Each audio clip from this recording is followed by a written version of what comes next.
Good morning. Happy Tuesday. So I'm doing a new challenge this week for 2 weeks that I made up myself. My DP, director of photography, Ryan, is super healthy and I want to eat healthier at lunch. So whatever he orders, I'm also getting, but I don't know what it is. They're just going to put the order in for me. So every single day I get to find out what like chopped nut salad I'm going to eat. The only thing that really stinks about the Ryan, my tan palm. What was it saying? The thing that stinks about salads and being dairy free is one, you have to rip out the cheese, which is the happiest part of that meal. And also like all the dressings have dairy. So I can have honey mustard, which I do love, or like olive oil and salt and pepper. So like the story gets sadder, you know? This is kind of fun. It's like, which cruddy salad am I gonna have for lunch, you know? Like, I have some excitement, only to be let down. It's kind of exciting. Wood floors. So I get asked about my wood floors and what stain I used pretty frequently. I'll put a before of what we had before. I have the original flooring from the house when we bought it, and we sanded it. We had to sand it like 2 times, I wanna say, completely. It is red oak, so it naturally has a very pink hue, which isn't cute when you're trying to get like white oak natural floors, right? Which is what I wanted. Unfortunately, I don't have like one stain to be like, go buy this, it'll make red oak look white. It doesn't exist. So I had to custom make a stain where I took different stains and different stains and I mixed them together. Same thing as like, remember Paper Bowl Blue? That's what I do. When I need something, I just make it myself. But what I'll do is I'll post a picture of that here, and you can screenshot it and should be able to take it to like Sherwin-Williams or like a paint place, and they can formulate it because it's got the formula on the top of the can. And then I think I named it like unbleached leather or something like that. But anyways, it's a stain that I created. Ryan, did I guess it right? Guess what, right? One of the salads. I don't know, it's a surprise. Did I guess right, Ryan? I can stand in. I feel like I should have said in that last slide, if you do grab this stain color that I just shared, make sure you get it in a really small size, because just because it worked on my floors doesn't mean it'll work on your floors. Even if it is red oak, it's still not all the same. That's why they like to lay hardwoods from the exact same batch, because it could be red oak, but it's a different tree. It's not, you know, they're like people, like they're not all the same. So that's why you lay floors always in the same batch. I actually have a spot in my house I'll show you when I get home.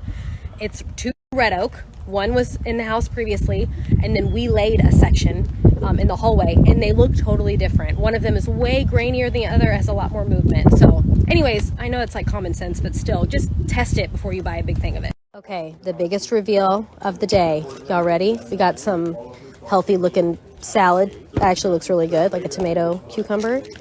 Oh, I already see it. I guessed right. A lot of y'all said this is the best salad on their menu. Where's Ryan? Ryan, I guessed right.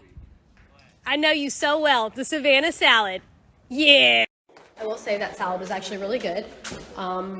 You know you ate healthy when you burp, and it tastes like carrots. I didn't even eat carrots.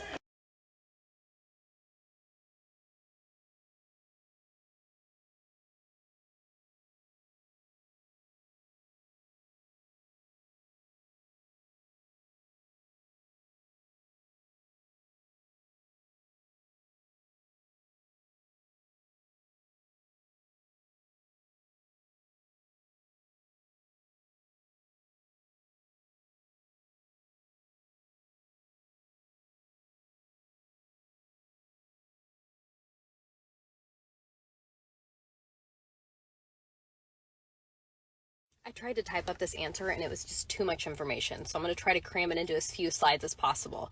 But do you think adding on to a house would be more worth the investment than moving? There's so many factors to this question that could change my answer. Okay, so let's play the angle of selling, okay? In this market, if you sell your house right now, you're going to get top dollar for most places that you're living, right? But the problem is then you have to pay top dollar on the back end to go somewhere. And because there's not much inventory right now in pretty much every city, you're put on a waiting list essentially, and you're having to put in like 20 bids a weekend to try to land a house that you might not even be in love with, right? So let's say for the sake of that reason alone, you're going to add on. Right now, trust me, this is what I'm doing right now. Everything costs a lot more than pre-COVID. The good thing is that lumber is falling. It probably won't get back to what it ever was, but it's coming down a little bit. So you're not at, like, if you were to do it 6 to 8 months ago, lumber was like 3 to 4 times, depending on where you live, but the cost of what it was pre-COVID, right? So right now, I would say the prices are going down a little bit, but the houses are going to continue to rise, would be my prediction. I also don't want to discourage anyone who's trying to move right now. I'm just saying, if you like where you are and you just want to make some changes, why this might be a good route.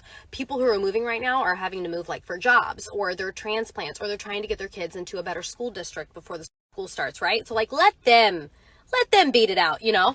So let's do now, if you're going to add on, and the factors that could change my mind on that. I think we're about to start. Sorry. 1, know your surroundings. So look around the homes that are for sale, like on realtor.com or Zillow, and see what they're going for and see what their estimated value is, and also see what yours is. So kind of get a feel, maybe talk to a realtor how much homes are selling for. I say that because you don't want to dump $100,000, $200,000 into a home that you're not going to get. You're not going to recoup that money. Just because you spend that money in a renovation, even if it looks bomb, if it's overpriced for the area, it won't sell. Does that make sense? So you always want to do your renovations priced appropriately for the value of homes around you.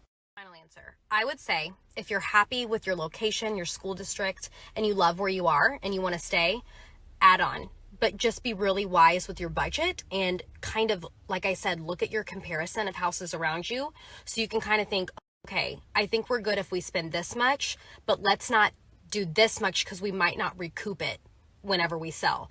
Again, I don't think that the market is going to fix itself anytime soon. I think we're years out. And when people are like, everyone stop. And so they're going to keep wanting to buy, majority of them, right? Some might fall off and some might renovate. And then there's more people who are going to come on who wanted to move. You know what I mean? Just naturally happening.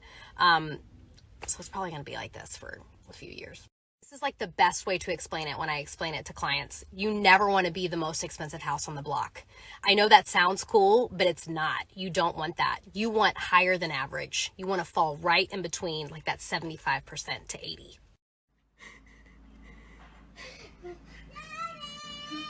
Quit screaming poop, please. What? Oh my God. Why does this take 27 minutes to get socks and shin guards on and cleats? That's why I never played sports with balls. It's way too much effort. Okay. I think it's fine. See, that's not too bad to wear the shin guards on the inside, right? Yeah, but now my feet hurt. Now she's screaming pickle from the car. You heard? We're coming, Viv. Hold on. All right, stand up. Ow, not on my finger. Stand up. I need to get my water. Stand up. I gotta tie your shoe first. I can do it. I'll do it. No, we don't have time for you to tie your shoes. I'm very proud of you and the growth you've made, but no.